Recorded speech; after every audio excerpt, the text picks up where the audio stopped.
Tax Abatement Studying Formulating Committee tested. Thank you all for being here and for serving.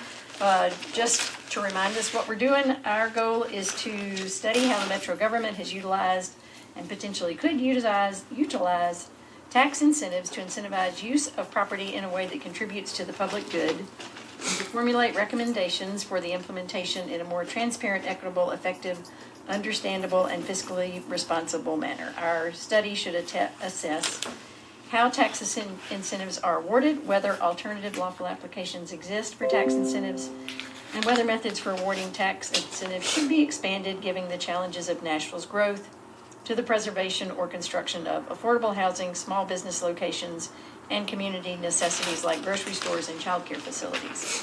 And also we will look at whether there should be a cap on overall tax incentive allocations or individual categories of tax incentive allocations, and if so, to recommend a method for setting a cap.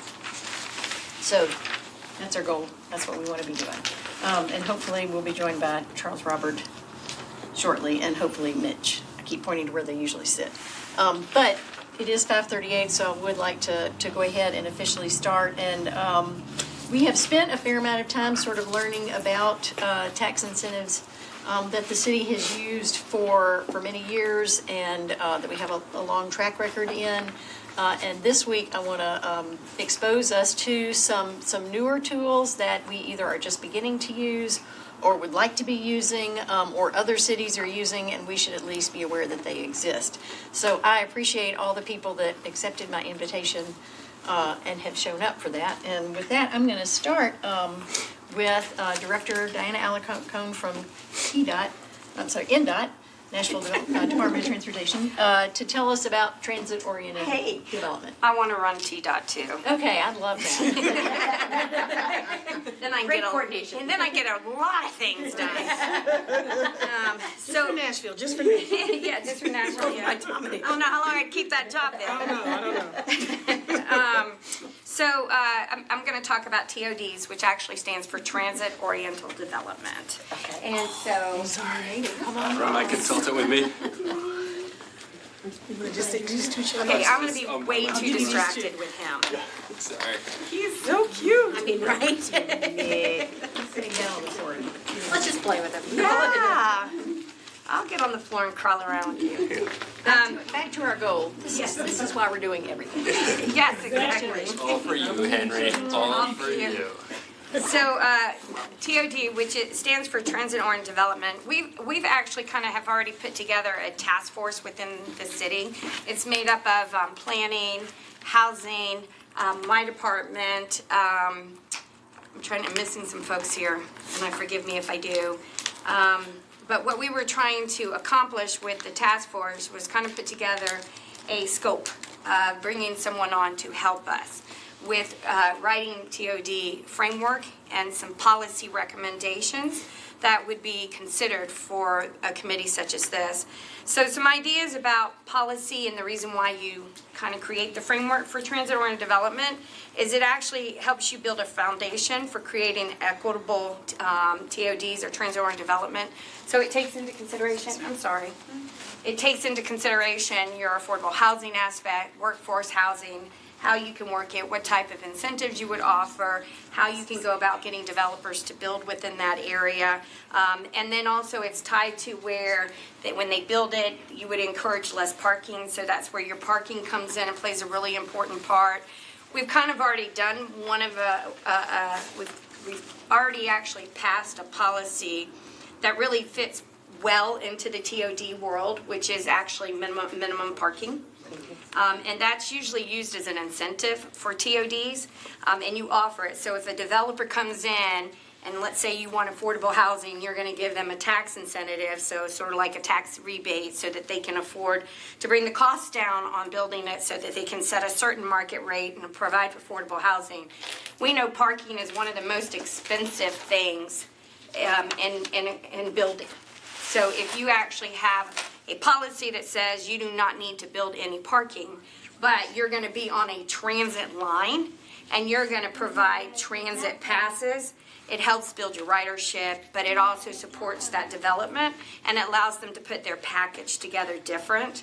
And then we would work with transit as well, that you would actually do some type of reduction package on the transit side of the house so that it's really affordable for folks that live in there. You wouldn't do them for all. Again, it's based on policies that you would draft that would be part of that overarching framework that you would establish for your transit-oriented development.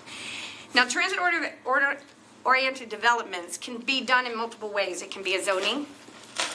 It can be just an up zoning if you want to take a major transit line where you actually have, let's say it's already been drafted and per our major streets and plan plus WEGO, they've kind of identified where they want transit-only corridors, where we would actually create transit-only lanes. Those would be really good corridors to start with when you're talking about transit-oriented development.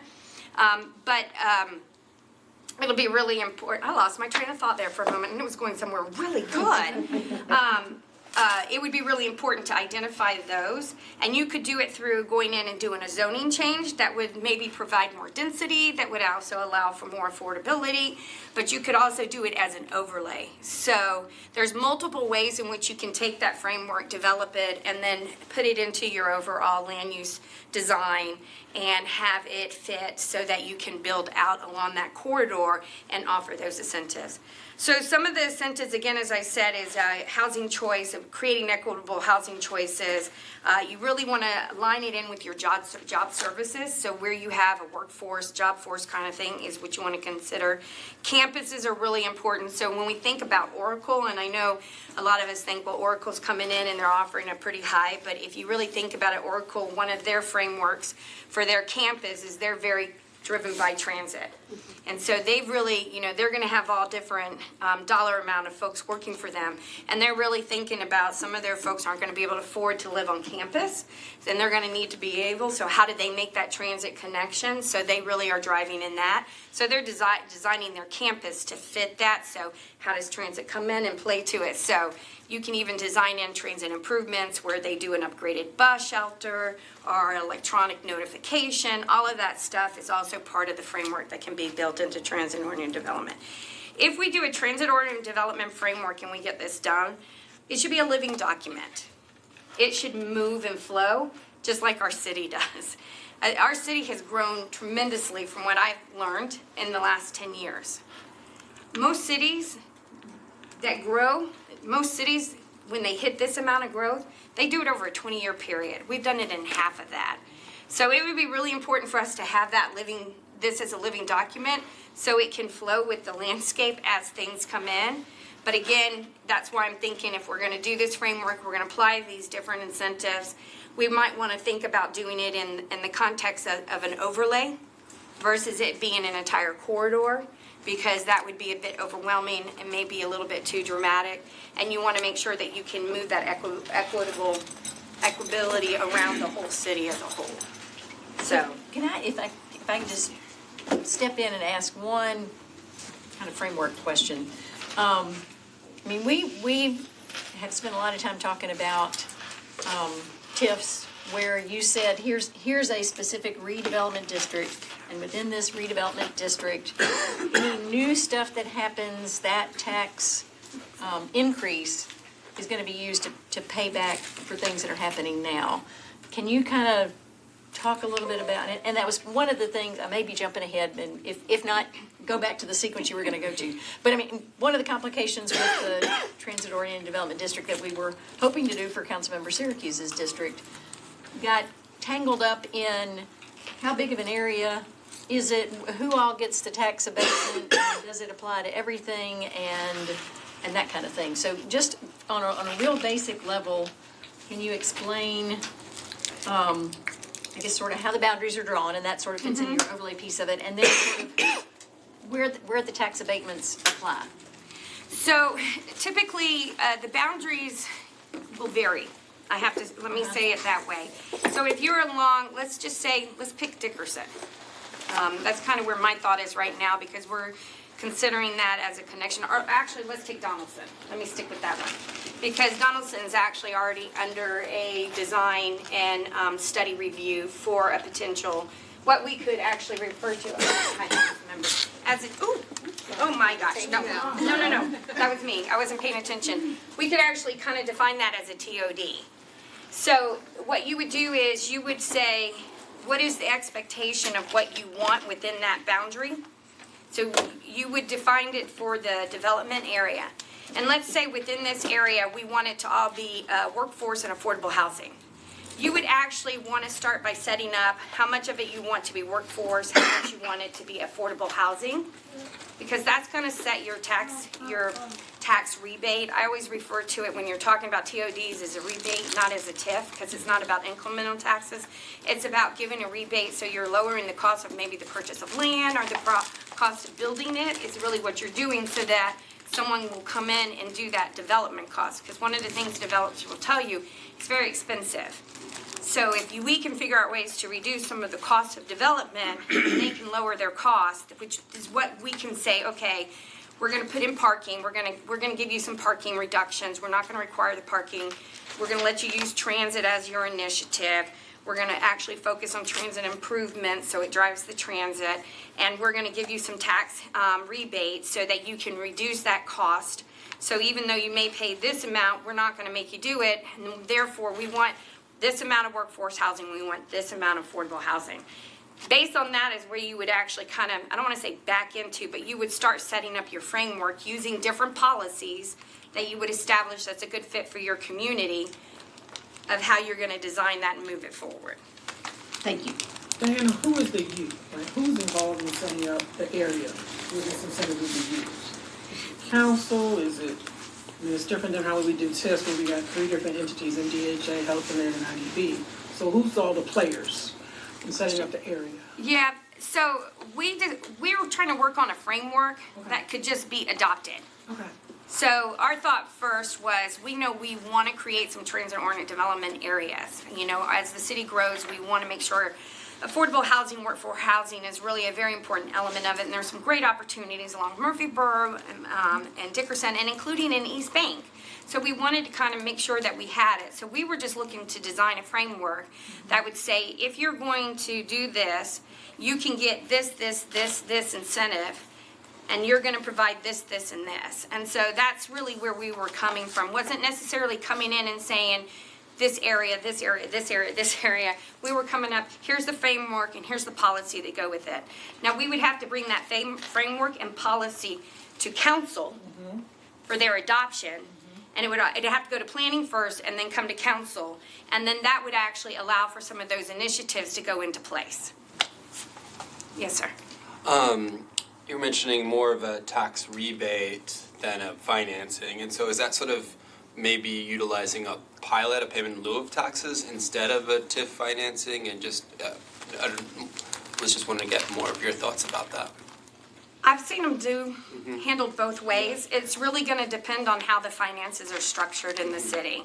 That was something that in this scope that we were looking at, that they would explore what would be the best recommendation of how we would move forward with a recommended financial structure, because it works so many different ways. I mean, it's like, for example, in Florida, we could go get state incentives, and we could pull them down and apply them to affordable housing.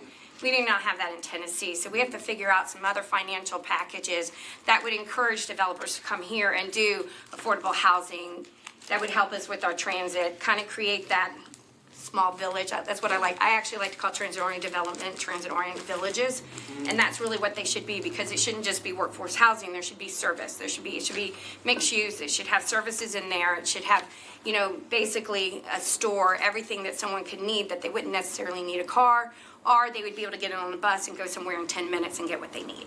And could that be spelled out in the framework? Yes, ma'am. Potentially as well? Yes. Because I know one of the things that we were looking at was just concern that when you put in this wonderful transit line, then all of a sudden all the property values go up and the small businesses can't afford the rent anymore. Right. So that's another possible incentive? Yeah, it definitely is. The idea is for us to try to get the framework done and get it in place so that that doesn't happen. Gotcha. So you would then, so whether you design it as a boundary or an overlay, that kind of sets the zoning what it would be, that you do not have someone coming in, throwing up it at a high market rate that's going to throw everybody off, that it becomes now something where the value of the land is too high that you can't have the development. So that's really where we were kind of going. Gotcha. Okay. Sorry. Okay. No problem. So anyway, so in this framework, we were again looking for developing policy. We were also going to look at developing design principles. So that would be, you know, again, it's about having good design, but also, I don't want to say cost effective, let's put it that way. We don't want something ugly, but we don't want something that's going to be over the moon and it's going to be very costly. We want it to be reasonable, but also fun. And fits our community very well. So it's always good to also define some of your design principles in there as well. So we would include that. We would also include station topographies, so that would inform the land use, such as what the scale, density, and infrastructure would be needed for the TOD as well. So all of that would also be built into the framework. And then we would also, one of the really, really important things about a TOD is there has to be a large community engagement in this. Right. And so we would really build in as we're moving forward with even building out the framework, because as you can imagine, there's going to be some communities that are going to say, not in my backyard. Not here in Nashville. It's everywhere. It's not just Nashville. So I just want to share that. I've had this conversation with many communities. But so we really want to make sure also we have that community engagement so people understand what it is we're trying to do and the value that it can bring. And if you do it right, you can actually keep the costs down, bring in that land use, bring in that affordable housing, the workforce housing, so it does work, have it along a transit line, and also have the other mixed use with it. I will tell you, I have been involved in many transit-oriented development pieces where we didn't do the overlay. They came in, they got tax incentives, and typically the tax incentives that they got were like for 10 years. Mm-hmm. At the end of 10 years, it went to market value. You saw the place completely flip. It now is like everywhere to live. The rents are off the market because that's the thing. Everybody wants to be on a transit-oriented line. And so So what do you do about that? well, that's where the overlay is really important. So one of the guiding principle is that it doesn't walk away. You know, you want to make sure that when you're writing out your framework and your guiding principles, you're including a time frame that is really long-lasting. You know, the average life, when they actually are building something, the average life of a building, they put it around 50 years. So we should framework this for at a minimum 50 years. And sometimes that's a big fight because most tax incentives typically don't last that long. So that would be something else that you need to kind of think through, because most of them, when I've been working with them, they have a 10, maybe 15. I've never seen anything more than a 15. But really, if you want an effective TOD, it needs to have a longer timeline to it. Otherwise, it does end up becoming something of a larger market value. So I think that's about it, unless y'all have any questions for me. Henry? I mean, not Henry. Other hand. Henry, you got a question? Are you going to share goldfish? Goldfish to share? Probably not. Do you think in terms of mitigating the rising property values associated with these developments, if that could be mitigated by having it done as extensively across the county at one time as possible, so that it's just not a one-off place that's particularly desirable? And have you seen that happen? You know? No, that I've never seen happen, because it does come down, think about it, land value. Mm-hmm. You know, you're coming in and basically putting in principles and a framework that's going to restrict the value of the land to go up. Mm-hmm. And not many people are going to be on board with that. So that's why that community engagement is so important, and really understanding it. You can make a really good argument, especially along a major transit line. So for example, if WeGo has identified a particular corridor to have a transit-only corridor, or a transit BRT, those are really where we should be targeting. And that's where our focus should go on, because that's where you're going to have your best success. And most of that is going to, because it's going to be a BRT, you're going to design around that station. And that's where your overlay should go to. But if you try just to do it across, it'll get too much pushback, it'll fail. I've never seen it go across the city. I've seen it defined to areas. Yeah, and I was sort of more thinking like Donaldson, Dickerson, West End maybe, you know, just different parts all sort of concurrently, so that we mitigate. One of the things we're trying to avoid is folks getting priced out, one way to do that would be to expand the supply. Yeah. It sounds, and the reason why they get expensive is because people want to live there. Yeah. And so it seems like what our goal should be is to have as many desirable places in our city for folks to live as possible. So if you think about it this way, for example, we're getting ready to kick off a Murfreesboro study, all right? And part of the Murfreesboro study will be looking along the whole corridor and identifying where to put the stations. If you think about us writing up the framework and the principles to go with those stations, and let's just say the average person, they say the average person will walk 1,000 feet, right? To get somewhere. That's about a 10-minute walk. So now they're saying 750 feet. I personally think we need to leave it to 1,000. But if you take the station and then you go 1,000 feet and just draw a circle around it, that's a good perimeter to do. And then if you do and focus your framework and your principles within that area, that's going to be supporting those folks that need to use transit the most, and those are the ones that should have it. And then you can do build-outs. So you can have this as affordable housing, this is workforce, this is market. I'm sorry, I'm getting closer. As market. And you can build it out, but then you're actually still controlling it somewhat. Okay, go ahead. Thank you. So my question, the transit BRT, WEGO is building a transit station at 26 and Clarksville Highway. Yes, yes.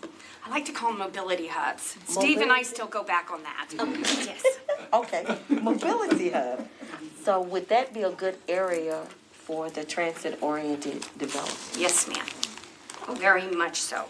Okay, so how would one go about working with, would it be with NDOT as far as planning out the area for the development? It would be in combination. It would be us, it would be WeGo, it would be planning.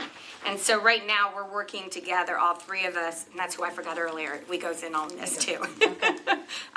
We've been collaborating on putting together this scope so that we can hire a consultant to actually go out and put together this framework for us, that we would be able to pop in different places throughout the city as we grow. So yes, the North Nashville would be a great, mobility hub would be a great one. Sobro would be another great one. You can even think about the East Bank, where we have identified another mobility hub on the East Bank. Also, you don't need to leave it just to transit hubs or mobility hubs. You can also take stations. So as I mentioned along Murfreesboro, let's say we identify like 10 stations down Murfreesboro between here and the airport. Okay. You can actually create like transit-oriented development around those stations. Okay. And those stations are pretty elaborate. So again, it's about services, 10 minutes ride to the next place where you get the services you don't have within your own village. That's really important when you're doing it. So another part of it I forgot to mention is it's really important that when you're doing your framework and you're including what your uses will be. Because you don't want it to become an entertainment district. So you don't want to make it all restaurants and bars. So it's really important that you also frame out that you're going to have, maybe a small grocery store, a laundromat, those kind of services need to be, an insurance, stuff that are daily needs, huh? Okay. Yeah. Okay. So it's really important that you, childcare, exactly. It's really important that you're also defining out what the uses within that land is going to be. And I want to recognize Councilmember Jeff Syracuse, who battled traffic to get here, so we appreciate you being here, who is connected to two things that I want to talk about. And if you want to talk real briefly about your experience with the Donaldson Sure. TOD that is on pause maybe, but I think someday will happen, hopefully. It died. It lost by 2 votes. So I guess one of my questions to Diana would be, it sounds like what you're talking about is doing this without MDHA, or are they still part of this? No, we have not included them in this. That's interesting. So everything that Diana just talked about is listed in the state law. So at the conclusion of getting redevelopment districts, the 15 or so around town, the Metro looked with the state and said, well, what are the next basic fundamental tool that we could use as a redevelopment district? And that was a transit-oriented redevelopment district. It made sense that Donaldson went first because we already put in place a TOD around Donaldson Station. Train station. It was envisioned in 2008. We put it in there. And then we already had our design standards there. So we save money by MDHA via the law, the state law, that they didn't have to come in and decide a district. They basically took the boundaries of the heart of the TOD in Donaldson and basically applied that. And we went through 2 years of doing exactly what you're talking about, with saying that the community wants this, community doesn't want this, we want these uses, we don't want those uses. But the problem we ultimately ran into, it wasn't the affordable housing piece. And what it was MDHA and WEGO were not in the same room enough. Because just to what Councilmember Allen talked about, is that when you start developing around a transit line, property values go through the roof. And then to Diana's point, it was a 15-year affordability with another 15-year renewal, if you will. So it was a total of 30 years. So one thing I think that we should do would be looking at this state law and analyzing it from the perspective of the 2 years that I went through. And is it a law that we want to continue to try to use, or is it not going to work and we want to go in a different direction? But it exists, the tool exists, it's there, we're authorized to do it. We have just not gone there again because of the scars that we got from both sides. Affordable housing advocates were telling me I wasn't doing enough for affordable housing. Old school Donaldson was telling me that we don't want any of this in my backyard.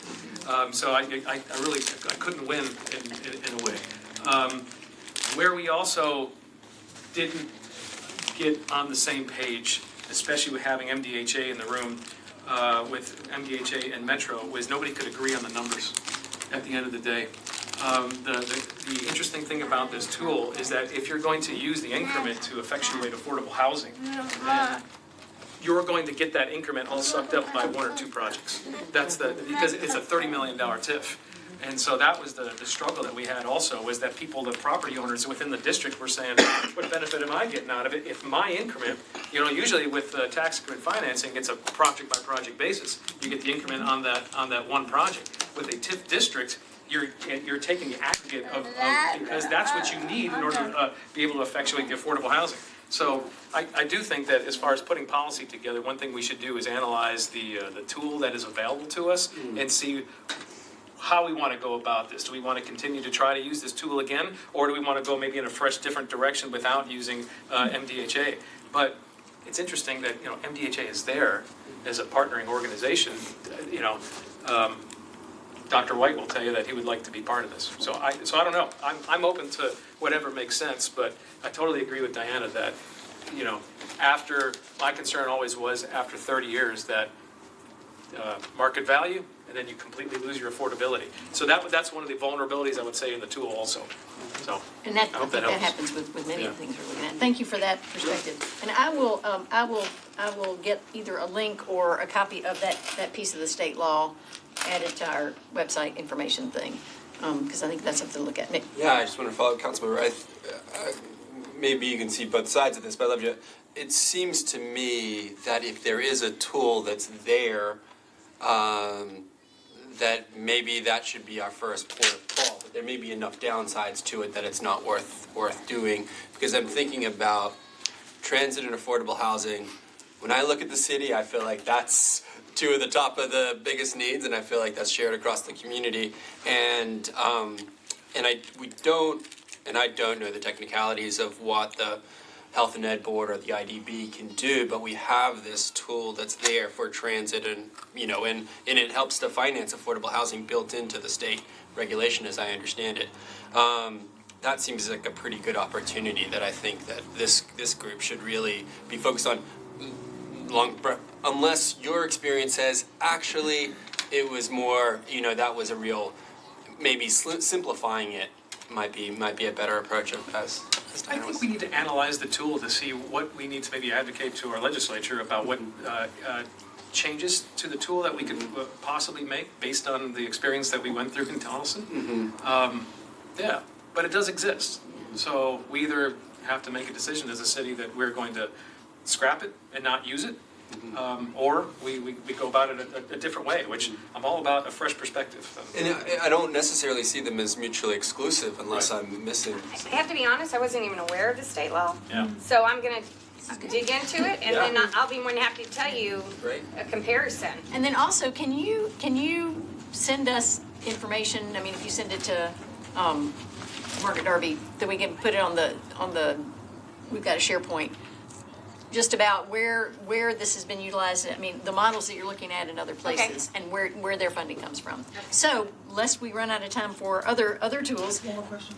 Councilmember Sirkis, One more question. in 2008, I'm always curious as to who, what body? So how did it happen? Was it a council member going before council? My Planning? predecessor, You was right? what? In 2006, we got the Music City Star, which was the least expensive commuter rail startup in U.S. history, right? And so then my predecessor is the one who led the creation of the downtown Donaldson urban design overlay. And it was all based on having that train station there. So if we're going to grow, how do we grow right? So it made sense because we had the design standards, we had everything in place where MDHA didn't have to duplicate that effort that was already done. So, but how? The council member went to planning and then planning was able to approve it? The creation because of we it. did the framework Right. and then that Yeah, was it? the creation of the tool. So we can, like right now, we can file via planning the creation of urban design overlays, right? And so this was a Gotcha. transit-oriented Gotcha. development, urban design overlay. Got it. Yeah. Okay. Got it. Okay. Yeah, so that's a great one to learn from, thanks. And we can stick around and ask more questions later. So the other two things that I would love for us to look through very quickly are historic tax abatements, and that has been created. It was, again, all this stuff happens at the state, and then we follow up, and Councilmember Syracuse led the effort on that. I signed on to it because I thought it was a fantastic idea. So I welcome also Robin Ziegler from the Metro Historic Zoning Commission, and our property assessor who gets involved in all these things that deal with whether we directly get the tax or not or whatever. So I will let y'all duke it out on who maybe in 10 to 15 minutes can explain what that tool looks like and how we think we're going to use it in Second Avenue revitalization or restoration, kind of being our starting point on that one. So Well, I'll start with saying that whenever you're giving out an incentive, you do it because you want something back, right? You're getting something back for the city. That's not always really clear what preservation gives back, but it's quite a bit. We had a study done in 2019. It's on our website that gets very, very specific, but in short, preservation creates more jobs, keeps more money local than new construction. You're talking about the transit-oriented development, the rise of rents.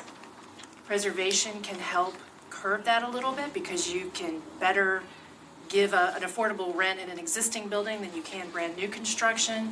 It's important for tourism. Heritage tourists stay longer and spend more money. It creates more or keeps more diverse neighborhoods. So there's a diversity of housing stock, there's a diversity of people, there's a diversity of pricing. So there's lots and lots of reasons. I won't go through all of them. but you can send us our study and we'll put that on our website. Yes, That'd I be will great. definitely send you the study. And the tax exemption that Councilmember Syracuse started is the only tool that the state allows us to offer any kind of incentive for preservation, which is why it was so important for us to do it. So the way it works right now, and of course this could always change, is that there's 20 million in abatements available as one big grouping, 40 million in one big grouping for Second Avenue's reconstruction. And we only have had one application so far, so there's about 35.5 million left. And then every year, there's another 20 million for other historic properties elsewhere in the county, not residential. So this was only gonna be commercial and industrial and that type of thing, multi-housing. So that's it in a nutshell. It's giving the property owner a little break on their taxes for 10 years so that they can put the money into keeping the building, which, especially for Second Avenue right now, is probably gonna be a lot more expensive than simply tearing those down and rebuilding. So I think everyone understands the importance of Second Avenue and the character of that and what that means to Nashville. So helping those private owners put that investment back into the city is really important. Councilmember, did you want to add anything to that? That was really good. That was, yeah. Assessor Willowing, anything? We can leave now. 40 million specifically for Second Avenue, and then an additional, how much every year? So there's 40 million total for Second Avenue that we'll just keep giving it out until it's gone. But then every year, there's a different pot of 20 million 20 million. for anything in the county that's historic and that's not R or RS zoned. For how many years have we had that 20 million every year? This is their first year. So is the money coming from the state? Where is it? It's not cash out, it's a tax break. I'm sorry, Doug. So it's Right. it's numbers which are complicated. to me anyway. I should get Aaron to explain it. So someone takes the value of the money that they've invested into rehabbing the building, and then that reduces the value, not forever, but just temporarily reduces the value of the property for tax purposes. So they just pay less in taxes. And then after 10 years, the city's getting full return on that now rehabbed property. The question I should have asked, who puts this cap in place? Is it us, Metro Nashville? The state enabled it, and then Councilmember Syracuse put it together for us. And then between what council allowed us to do and what the Historic Commission did, came up with the framework of how it would work exactly. And, well, a lot of people were involved in that, obviously. You want to add to that? The other important aspect of this also is that the carrot, in a way, is that you have to put a historic overlay on it to protect it in perpetuity. So that we'll give you this, but we want to be able to protect this critical historic asset for the city. So They get 10 years of benefit, the city gets. And there are some tax credits, federal tax credits that are available for doing rehab that can be layered onto this. Yeah, But this is now exactly. our local tool. It can be paired with other things. There's a 20% federal tax credit. A lot of states do a state tax credit, but obviously we don't pay state tax credit, so we don't have one.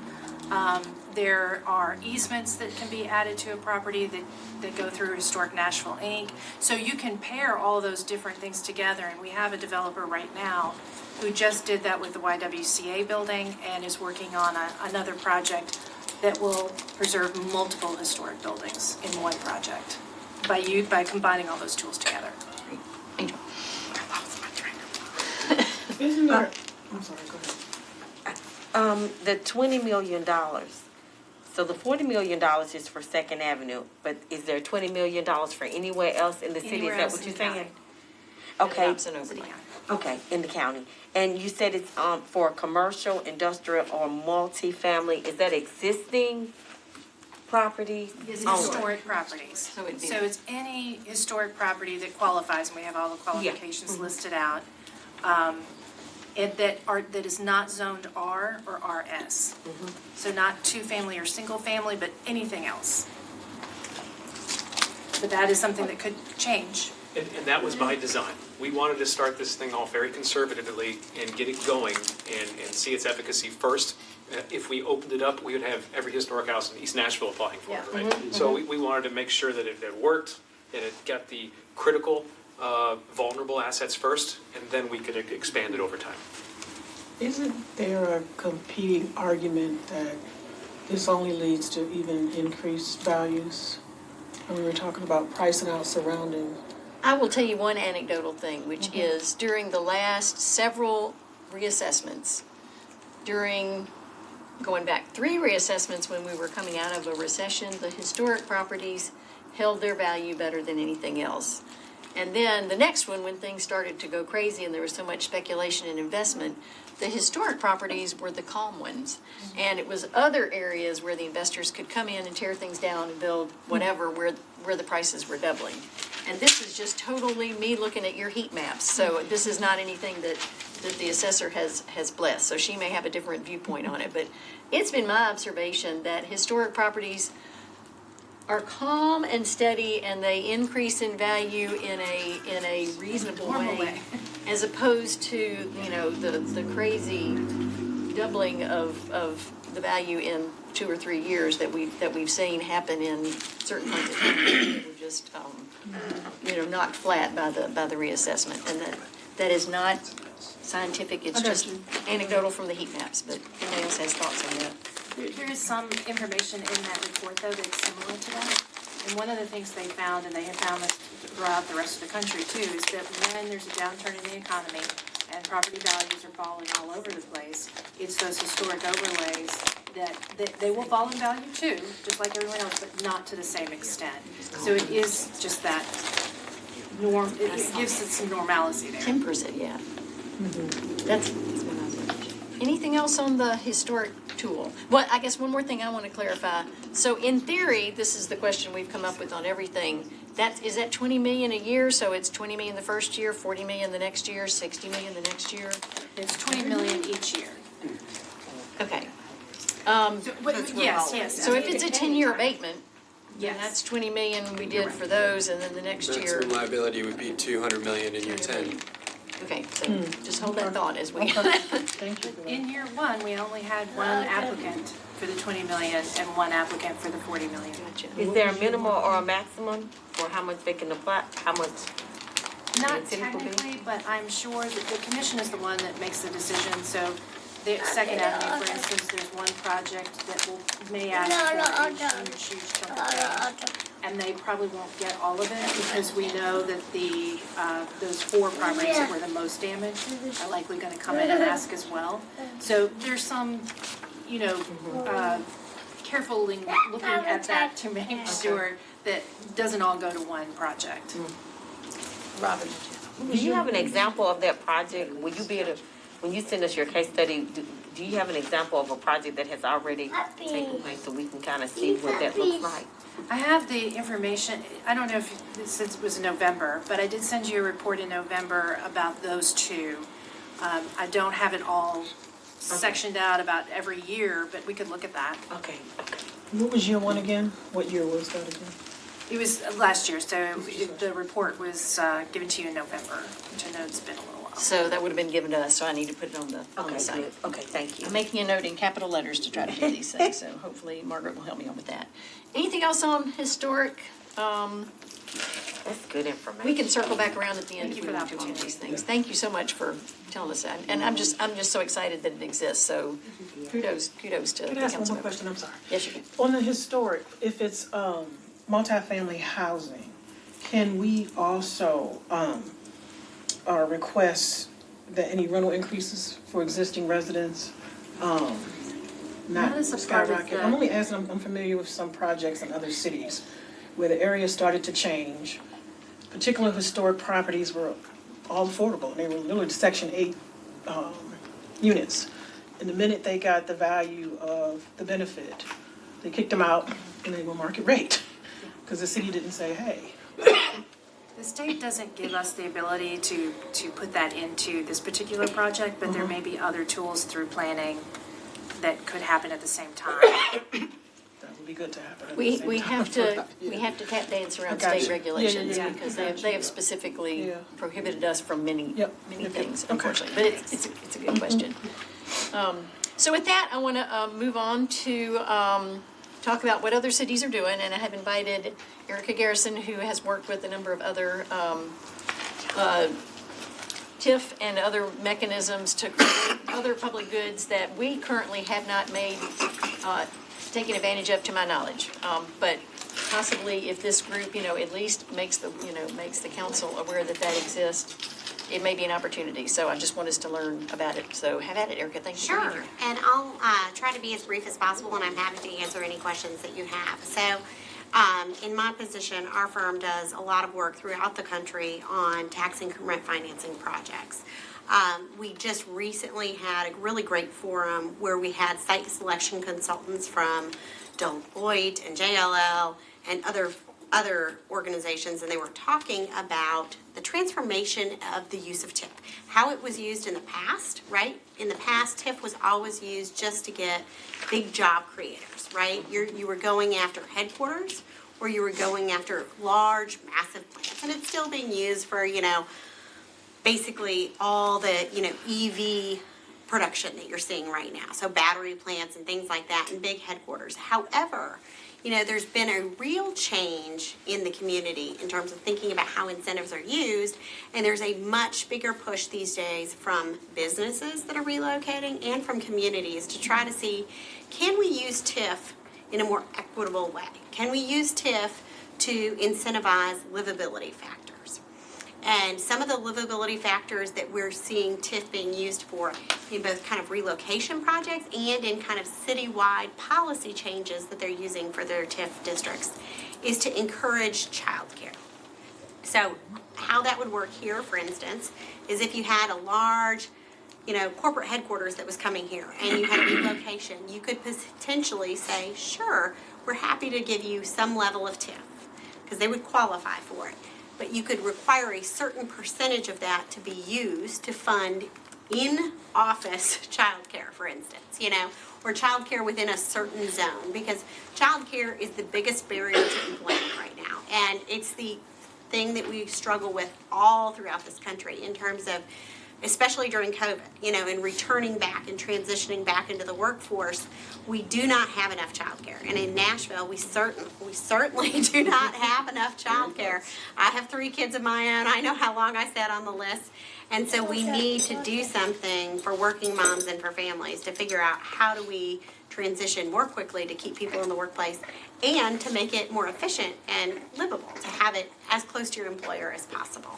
And so you can certainly, the beauty is we have an IDB right now, and you have a state statute right now that allows the use of TIF for a number of things. And childcare is one of those that you could potentially use it for, because the definition of a project is so broad that you could do one of two things. You could either, essentially, when you did a headquarters relocation project or a big, I don't think you're gonna have that many large kind of factory relocations here anymore, given the size. But if you had a big job creator coming in and you were going to provide an incentive, you could mandate that a certain portion of it, as a policy of the IDB, be used for childcare. That's one way. Number 2 is you could also look at a policy, and I've done this in other smaller towns, where we think about what do we really need in the community and what's missing as a way to make it more livable. And you can think about using TIF in certain limited circumstances for childcare. Because, that can be a project in and of itself. Now, the only way for it to work, in my mind, the devil's in the details in terms of how you get that increment and how much increment you can generate. It's what does your district look like. So oftentimes, for instance, if you're looking on the East Bank, I've been talking about that to other people, if you're looking on the East Bank and you see big job creators and lots of development happening, there's going to be increment there. You could certainly require some level of childcare there. So that's how it would be used for childcare. And for a grocery, it's the same thing. The definition of our project is broad enough. I would particularly think it would make sense to use that in a food desert area. Again, when you're having, like in a transit-oriented development or some type of larger scale development where you have increment coming in, you could use that to incentivize some level of, local grocery.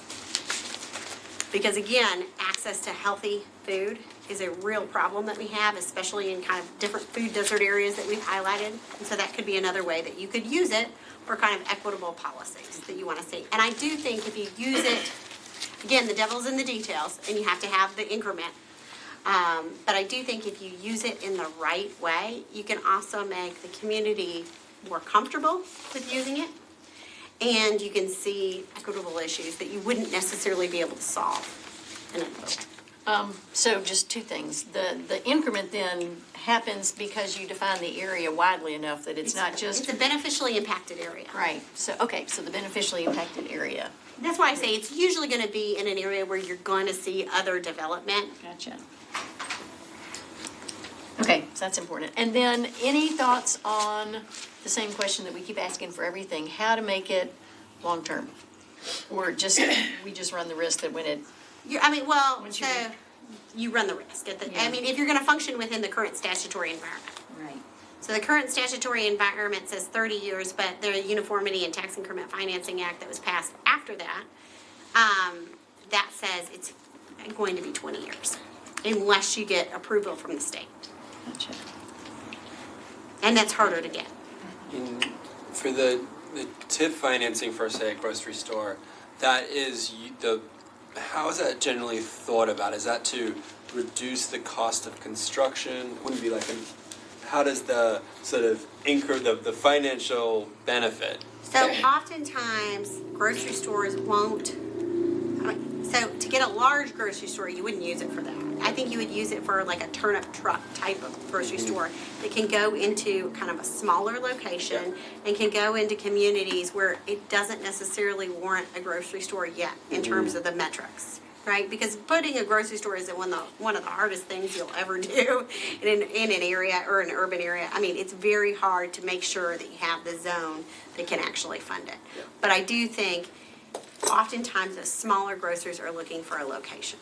It's not a long-term fix. It's a 20-year fix or something like that. Gotcha. Okay, that's And again, the devil's in the details with how you would use it.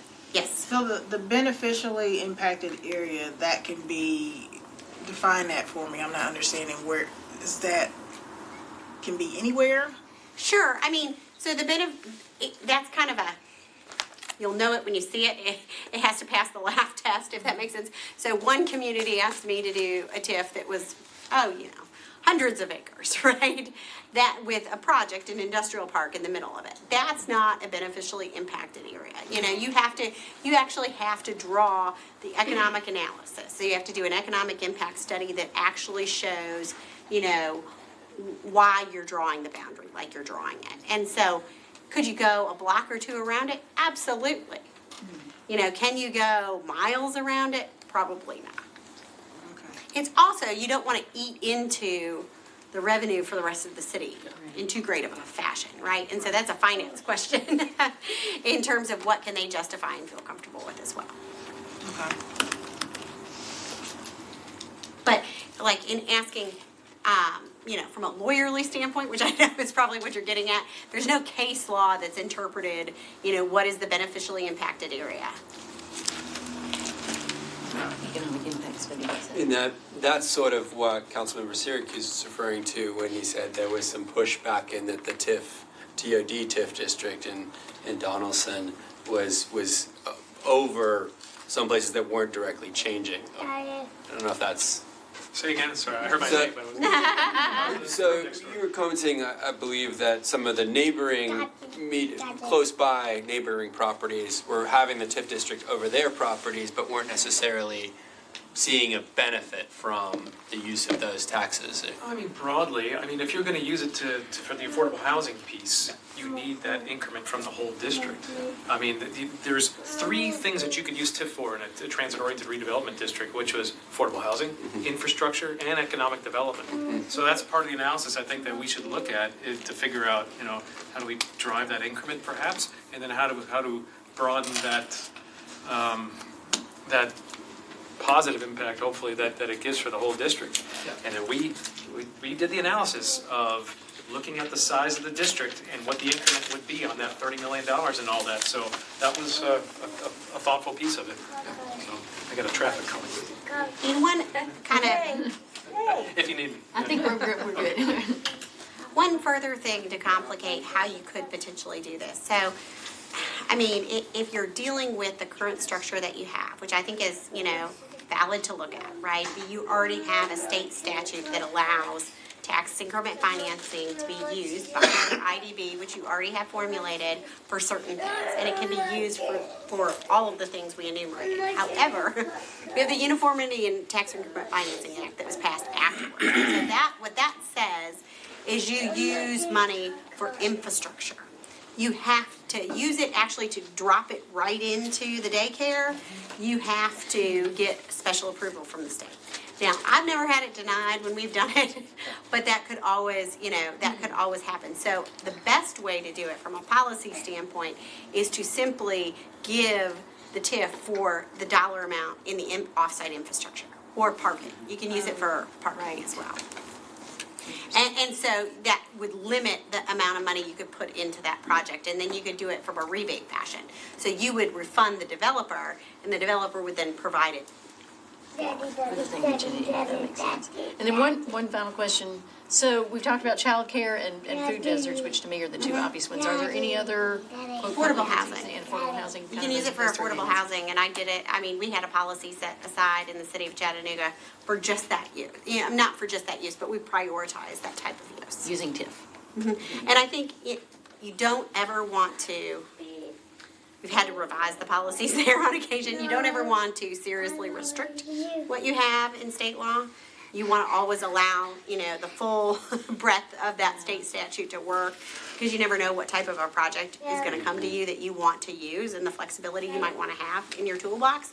But I do think, from a community standpoint, what we're seeing today, I think it goes a long way if you tell your board, these are the types of things we would like to be seeing in projects that you're doing. So, if you're gonna do a headquarters project, we would like to see a portion of that TIF used on childcare in the building or within, a quarter of a mile or whatever. And then make sure that it's available for those employees. Because that's a quality of life. Yeah, I get that spelled out. And you can put things like that in your policy. To encourage, that type of use. So, questions, thoughts? So what I'm gonna make sure that all this legislation is on our website, and, Councilmember Toombs and I have a whole lot of budget meetings coming up in the next month, so I am not gonna suggest that we have a meeting on, I think we've already got a Wednesday budget meeting on our potential other meetings, so I would suggest that our next meeting be in June, but I would charge everybody to spend the next month studying all that enabling stuff. And then thinking, and I also want to try to put some information out there about the impact studies. I mean, there's one on the historic, there was also one that was done on TIF, and I think there may be some examples on transit-oriented development that we can look at. So that when we get back together at the beginning of June, we'll be looking at how we begin to make some decisions about what we would want to recommend, so. This just to me a question, when the market value analysis will be done. Yes. So I talked to Angie for the housing one late May, the quarter EDS study looking at June, so that might be. Okay, so maybe we can get some information on that. And the market value analysis, part of that is also community engagement on what things do we value? Is there something else like grocery stores and childcare that we're not thinking about? Makerspace or whatever, I think of things that came up in the community benefits agreement for the MLS stadium, where that's a good list to work from, within the framework that state law allows. So we can think about that as well for the June meeting. Anything else, comments, questions, Quick thoughts? question for Erica. Sorry about the distractions here. Not a problem. All of the tools, and were they all IDB related? Sort of. Again, I just wanted to make sure, like, they're trying to keep our heads straight about what is Housing Redevelopment Agency tool, what is Health and Ed Board Right. tool, what It is. has a broader applicability because you can use it throughout the county and you don't have to have a determination of, plight or dilapidation. So that's all. Good. Anything else? All right, I'm gonna say we're adjourned. Thank you all so much for coming. Glad to have Henry. Yeah, we hope you'll come back for the grand finale as well.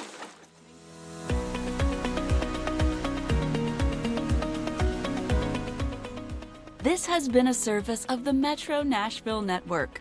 If you would like to see this presentation again, or for more information on this and other programs, visit nashville.gov.